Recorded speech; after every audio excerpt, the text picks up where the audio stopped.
And listen, Robin Hood really should go on. Lieutenant, may I speak to you for a moment? My name's Niki... Harris. Miss Niki Harris.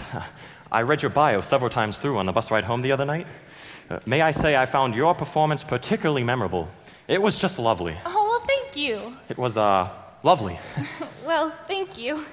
I'm crazy about your little vibrato. You're very kind. Anyway, yesterday Miss Cranshaw asked if I would help her with her script, and of course I said I'd be glad to help. That's so like you. Well, I'm also her understudy. At least, I was. I guess I'm George's now.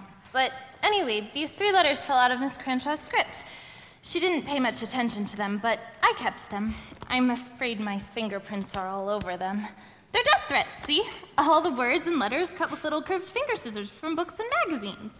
I would imagine. You're murdering the score, but I'll murder you. You'll drop before the curtain does. If you don't quit, you'll die legit. Well, can you tell anything from them? Well, they seem pretty negative in spirit. Well, yes, of course. Oh, I'm sorry. You were hoping for the Arthur Conan Doyle version?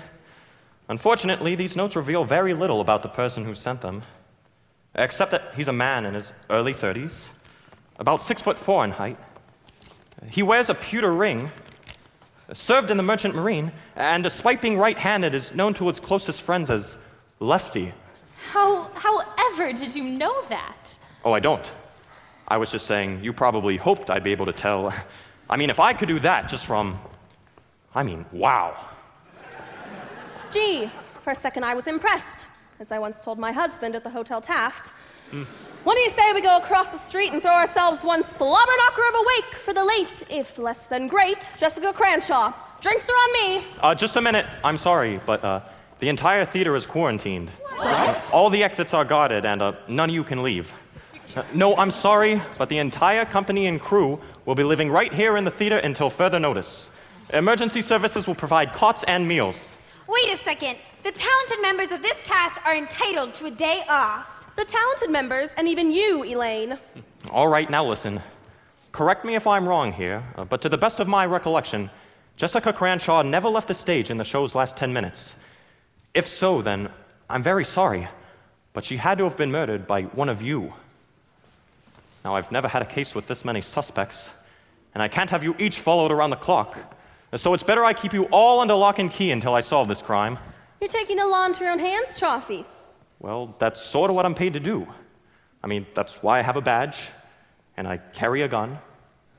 But anyway, being sequestered here will allow you to focus on fixing the show. Fixing? Keep your damn hands off me, you hear? Who is that? Sounds like my husband, on his best behavior. I guess he left New York. Lucky New York.